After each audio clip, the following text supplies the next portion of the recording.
Welcome to Sustainable Innovation YouTube channel, where we are talking about sustainable farming practices, sustainable energy efficiency, and water conservation. Today we are out here in Kindu Town Ward, visiting this amazing guy who is working so hard to reclaim land. This was an area where harvest was having place, and this whole place was turning to a waste. He has reclaimed this area to use it as a for fish farming. Please, if it is your first time in this channel, don't forget to subscribe. Click that notification bell so that we can be able to get more information, so that you don't miss any information while we go.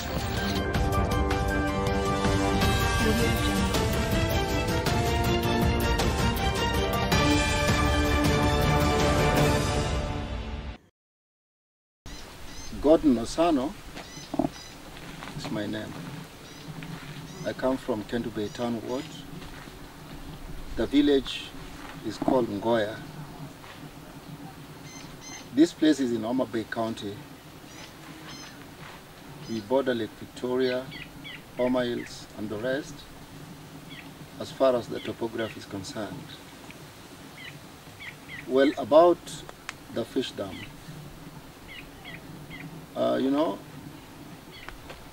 Fish in the lake has dwindled a lot because of so many stories about it that I don't want to talk about today. I saw that it was great and imperative for us to come back to the midst of our lands and create new environments for keeping fish to enable our people have good nourishment, apart from the aspect of commercialization. That part, which today is a fish dam, was a derelict land. It became for a very long time, and people thought and looked at it as a disaster. When flooding takes place and you see runoff, it gets full, a lot of animals suffered and died. The Sino Hydro company, which dug that place to get gravel for making access roads when the Kimera Lucian irrigation scheme was being put up,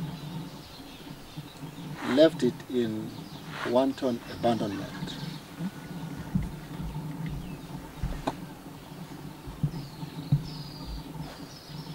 When the community saw that it had no economic sense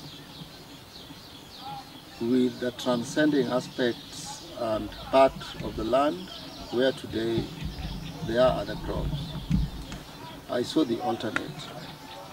So I undertook to proper rehabilitation and reclamation. I tried, and I've done even to date, looking for excavator from all over, without mentioning where and which place, all to no avail. Nobody was willing to give me a secondment to reclaim it for a commercial change that today it is. I decided thereafter I must make this place a great point that can create employment, generate sustainability by making food in the form of fish, and changing the environment. So I engaged blacksmith approach, and I believe the pictures taken shall demonstrate the kind of tools that we use. No excavator, no tractor.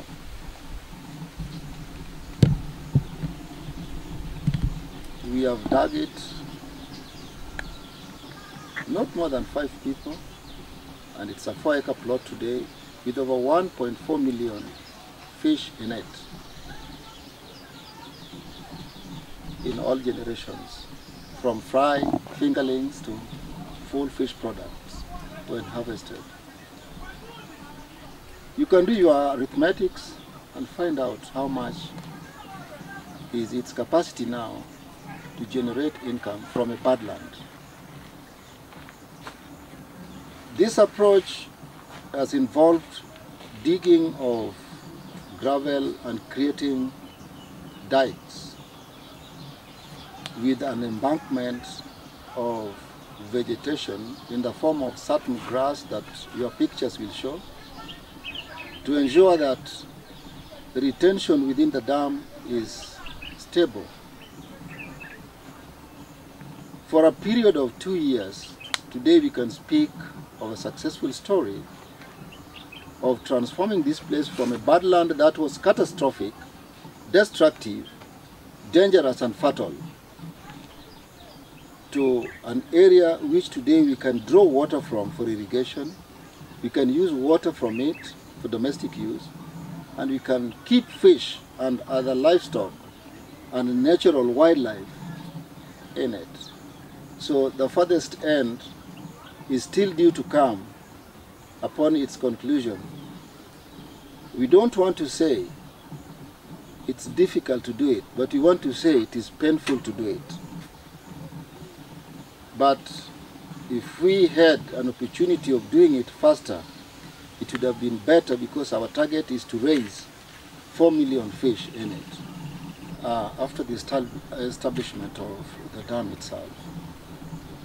Traditionally, we keep fish under confinement. But you know, this is also very important. We must look at the habitation, the natural aspect of bringing up an animal of whatever kind. Fish as one of them. I've gone around and seen how in the ponds fish is raised up. And I realize they don't grow very fast because of confinement and very stringent measures that actually try to impede their way of natural behavior. Therefore, in my case, which is part of a research that I've taken for over 30 years, I've taken comparison with dams, lakes, and some wells. When you go around and you find how even catfish grows in them without feeding, you get stunned, and sometimes you are bewildered. You become, you are taken aback, and you wonder, how therefore is this possible? Yet we spend a lot of money buying fish meal. Today a bag of 50 kilograms of fish meal, whatever category, from the ones that we feed to fry, fingerlings and the fish, 3,800. Most farmers don't have this money.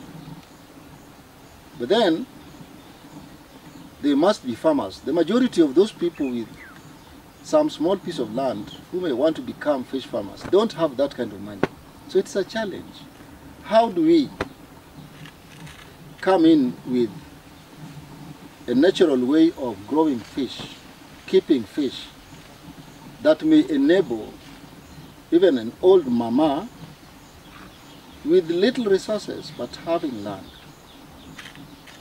The point here is, it is in my establishment that when fish is kept free under natural habitat with relevant grass vegetation, like the ones that we have in the dam, as long as there is an amount of good water for oxygenation that comes in and gets out, the way I've done the project that whose picture you have, you'll realize that when we pump water into the dam, it comes with some suspension in the form of silt and other microorganisms, what we call the planktons. When they get into the pond and there's a mix-up, the algae gets formed in its myriad and in terms of millions that fish feed on. When you look at their health in that dam, it's great. When you compare with the ponds where people confine fish under plastic linings, the difference is diverse in terms of health and even taste. Additionally, in terms of health, fish that is kept in such a natural status and environment has no chemical composition in the body system of the fish. And so you end up with that kind of fish which is more hygienic, because we are trying to run away from the chemical world of life in terms of our feeding. So when you look at fish that has been brought or grown or kept in the pond of maybe 30 by 10 meters, it may take as long as 8 months, 1 year before it becomes of age to about 1 kilogram. But when you come down to the dam here, where we use the phytoplankton system and the zooplankton system, the algae system, within a period of 6 months, you have fish which is mature and whose age, in fact, compares above the one that has taken 1 year from the one that is kept in the confined pond. So even commercially, I want to advise that it is much better for a farmer to come and study from this very small system of mine on how possible it is never to over-rely on the commercial feeds that I will already explain is not very easy to secure, because we have a lot of constraints in terms of financial challenges, given that we take children to school and a lot more other economic commitments that surrounds our lives. Thanks so much for watching. I hope you have learned something on how to reclaim wasteland. Stay tuned and hope to see you in the next episode. Thank you.